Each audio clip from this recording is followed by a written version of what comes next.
Hello! Comment ça va? J'espère que vous allez bien. Si vous voulez savoir pourquoi j'ai cette tête, oui, parce que vous avez très bien vu que j'ai des taches de rousseur, je vous laisse aller voir ma vidéo de mercredi. Comme vous avez pu voir aujourd'hui dans le titre de cette vidéo, nous avons parlé des relations de parents séparés, relations père-fille. Papa, je sais tu vois cette vidéo. Salut! J'avais envie de parler de parents séparés, relations père-fille, etc. Petit disclaimer, c'est mon expérience, c'est ma façon de penser, c'est ma vision d'être. On va dire que c'est ma vie entre guillemets. Je n'autorise personne à juger quoi que ce soit, même si je suis sur YouTube, même si je suis un personnage public et que je suis exposée aux critiques, je ne tolérerai pas quelque chose, une insulte ou quoi que ce soit envers mes parents ou envers ma vie privée. Donc sans plus tarder, nous allons commencer maintenant. C'est parti. Pourquoi dans cette vidéo je vous inclus parents séparés et relations père-fille? Parce que vraiment ça va être très court l'histoire de mes parents séparés et du coup la relation père-fille va être un petit peu plus longue, mais je trouve en une seule vidéo c'est pas mal. Parents séparés, comme ça je vais vous donner ma vision d'aujourd'hui et ma vision qui n'a jamais changé depuis maintenant plus de 10 ans ou moins. Au moins vous allez voir un peu la conception. Mes parents se sont séparés, j'avais environ entre 2 ans et 2 ans et demi. Ne me demandez pas, j'étais quand même assez jeune. Oui, mes parents se sont séparés jeunes, chacun fait ce qu'il veut. Mes parents se sont séparés, etc.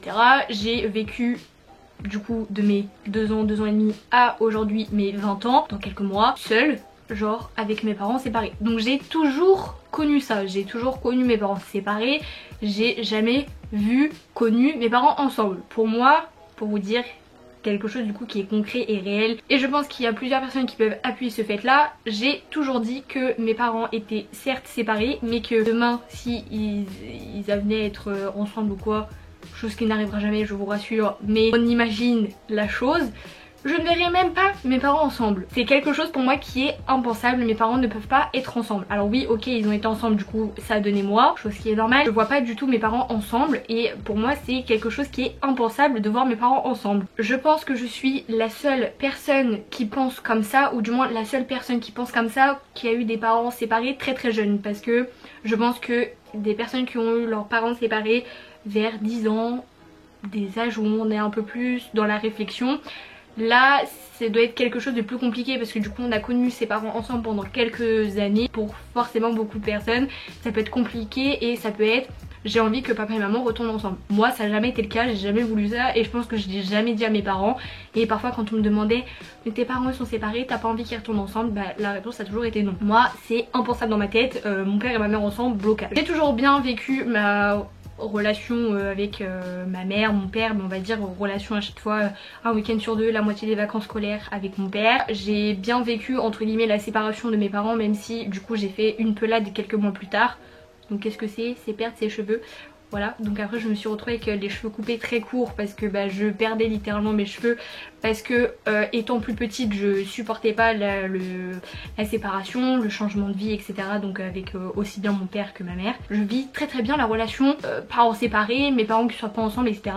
Je le vis très bien, je n'ai pas de soucis avec ça. Maintenant on va passer à la relation père-fille parce que je sais que je ne suis pas la seule dans ce cas là et que je vais pouvoir aider beaucoup de monde. Donc comme vous avez pu comprendre, mes parents se sont séparés, j'avais du coup l'âge de 2 ans et demi. Forcément vous passez au tribunal, tout ça, vous savez, pension alimentaire que le père doit verser à la mère et tout ça, vous faites pas de dessin. Et donc du coup ça a amené au jugement de vous voyez votre fille un week-end sur 2 et la moitié des vacances scolaires. Pour ceux qui comprennent, vous savez c'est assez chiant, mais c'est la vie et il y en a qui sont encore plus chiants puisque c'est une semaine papa, une semaine maman. Du coup chez mon père j'ai toujours eu une chambre, etc. Mon père m'a toujours inclus dans sa vie, que ce soit s'il avait des copines, je sais pas trop comment dire ça mais vous avez compris, ou qu'il soit seul. Mon père a toujours fait en sorte que j'ai un toit du coup pour me nourrir et il a toujours fait en sorte que j'ai un espace de vie. Mon père a jamais voulu que je n'ai pas de toit, que je mange rien, etc.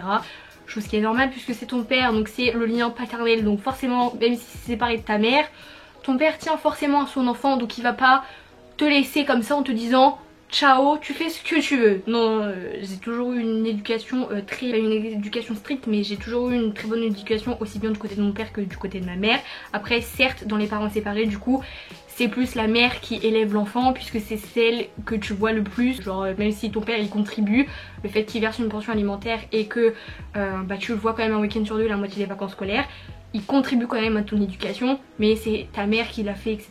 puisque tu la vois beaucoup plus souvent. C'est rentré parfait. Ensuite après ça, j'ai du coup toujours vécu avec mon père et j'ai rencontré déjà plusieurs belles-mères, plusieurs beaux-pères, etc. Au fur et à mesure des années, puisque du coup j'ai 20 ans, donc forcément tu vois des personnes passer dans la relation de tes parents et vice versa. Après il y a des choses que tes parents te montrent moins, c'est un tout, c'est une vie d'adulte, donc forcément si le père ou la mère se sent pas capable de présenter ton futur beau-père ou ta future belle-mère, bah forcément ils vont prendre du temps pour tout ça. Et forcément, comme toute personne normale, il y a avec des gens avec qui ça passe et il y a des gens avec qui ça ne passe pas.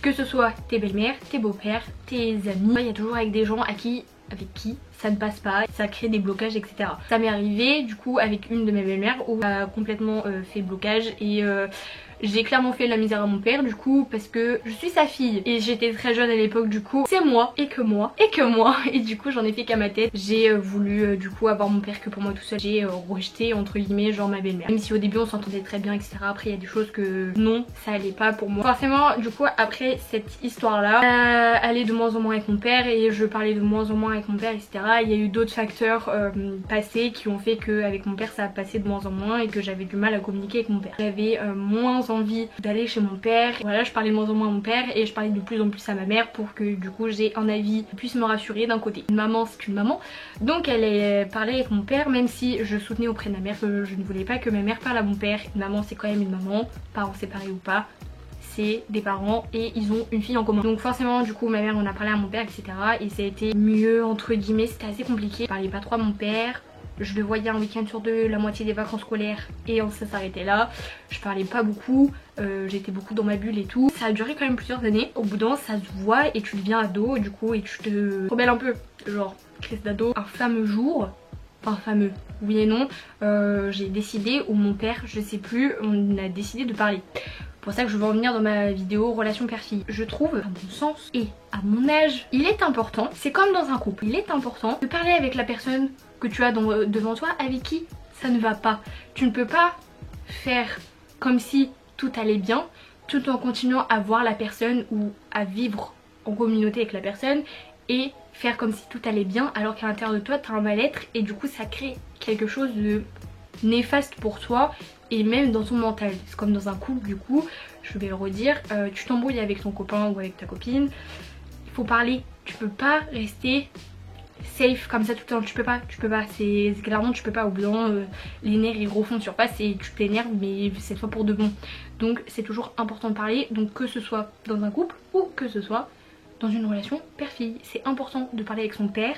Et je sais que parfois c'est compliqué puisqu'il y a des relations qui font que parler avec ses parents c'est plus compliqué de parler soit avec sa mère ou soit avec son père par rapport au passé qu'ils ont vécu, mais ça reste vos parents et ça reste des êtres qui vous ont éduqués et qui vous ont mis au monde. Certes, ok, vous avez peut-être pas voulu d'être là ou quoi que ce soit, ou que vous avez été des enfants des accidents comme moi par exemple. Si vous êtes là aujourd'hui, c'est que vos parents ont voulu vous assumer malgré le passé qu'il y a eu ou que votre père ou votre mère vous parle plus. Je trouve que c'est important vraiment de parler avec vos parents en fait.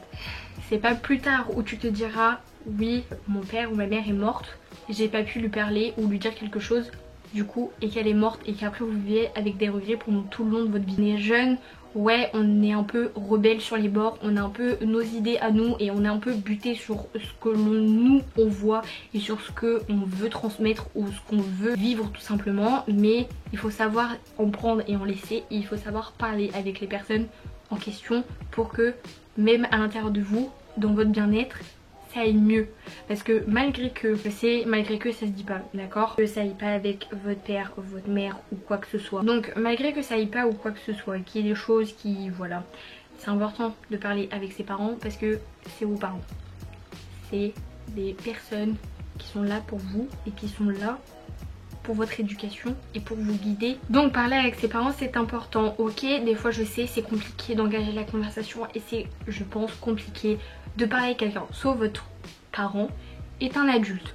Il a connu plusieurs choses dans sa vie, de son passé, et il a du vécu par rapport à vous et il est plus apte à parler. Et comme c'est votre lien maternel ou paternel, il est apte de vous faire parler au bout d'un moment et vous êtes apte, je pense, de me parler tous les deux. Une fois du coup que j'ai parlé avec mon père, que j'ai mis les choses à plat, la situation va pas se remettre comme ça du jour au lendemain et que vous allez être en mode de pump it up, on fait des soirées où je revois mon père assez souvent et tout se passe bien. Non, il y a le temps au temps, donc ok, vous parlez, vous mettez les choses à plat, ça va mieux. Forcément, il faut imprégner ça petit à petit et il faut prendre du recul et c'est pas du jour au lendemain bien évidemment où vous allez reparler comme avant ou qu'il va y avoir un truc de ouf et que demain vous allez partir à Disney. Et moi aussi ça m'a demandé du temps au temps, une fois parler avec la personne en question. On va dire que c'est du temps qui est plus agréable parce que il y a l'envie de reparler à l'autre et il y a un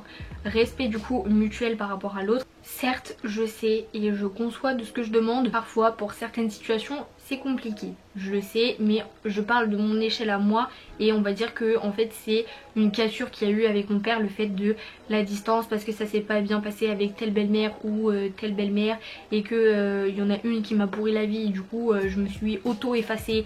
Mais quand tu as ta mère à qui tu parles beaucoup, qui se rend compte de la situation, qui du coup parle à ton père, on va dire que les choses aident. Il y a eu quelque chose de plus fort, un lien qui s'est recréé et du coup il faut recréer ça petit à petit pour que ça aille mieux. Jusqu'à mes 17 ans je crois, j'allais chez mon père un week-end sur deux, la moitié des vacances scolaires. J'ai pas arrêté à l'âge de 15 ans depuis aller voir mon père ou à l'âge de 10 ans. J'ai été le plus tard possible. Donc, ma dernière année de bac, je voyais de moins en moins mon père.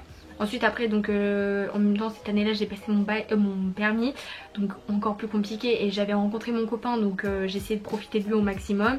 C'est pas pour autant que je prenais pas de nouvelles de mon père. J'espère que ma vidéo n'est pas perçue de choses méchantes ou quoi que ce soit, j'essaye juste de partager mon expérience sans trop en dire non plus et j'essaye de temporiser au maximum et vous faire comprendre les situations. Je sais que pas facile, hein. Les parents séparés c'est pas facile, les relations qu'on peut avoir avec nos parents c'est pas facile, les relations qu'on peut avoir avec nos beaux-parents, donc autant une belle-mère qu'un beau-père c'est pas facile, je le sais. Moi j'ai toujours été en sorte que, comme je vous ai dit, les parents je ne les vois pas ensemble, donc les beaux-parents qui sont autour de moi ça me fait pas parasite et ça me dérange pas plus que ça. Faut bien que mes parents refassent leur vie, hein. J'ai envie de vous dire c'est chose qui est normale, faut apprendre à connaître la personne etc, mais je trouve que c'est pas quelque chose qui est plus dérangeant que ça. Après c'est plus par exemple quand t'as une belle-mère ou un beau-père qui te fait la misère et qui t'éloigne de tes parents respectifs parce que tu t'effaces, parce que tu te dis que tu n'as pas ta place ici, qui est beaucoup plus compliqué et qui entraîne des relations après plus dures et après des crises auprès de son père ou auprès de sa mère. Comme j'ai dit, il faut communiquer avec ses parents, c'est important, il faut parler. Je sais qu'il y a des choses c'est pas facile mais il faut parler, c'est comme dans un couple, je le redirai jamais assez, il faut parler. S'il n'y a pas de communication, s'il n'y a rien, ça sert à rien, c'est peine perdue et c'est des choses que vous regretterez plus tard. Donc voilà, j'espère que cette vidéo a été entendue comme je le voulais, je verrai au montage etc. N'hésitez pas à liker du coup cette vidéo et n'hésitez pas à vous abonner en cliquant juste en dessous comme ça, la Dream Family s'agrandit et ça fait juste hyper plaisir. N'oubliez pas de me rejoindre sur les réseaux sociaux, je vous mets tout ça ici, comme ça vous suivez un petit peu mon quotidien. Et moi je vais vous laisser là pour aujourd'hui, je vous aime très fort et je vous dis à lundi pour une nouvelle vidéo. Bye.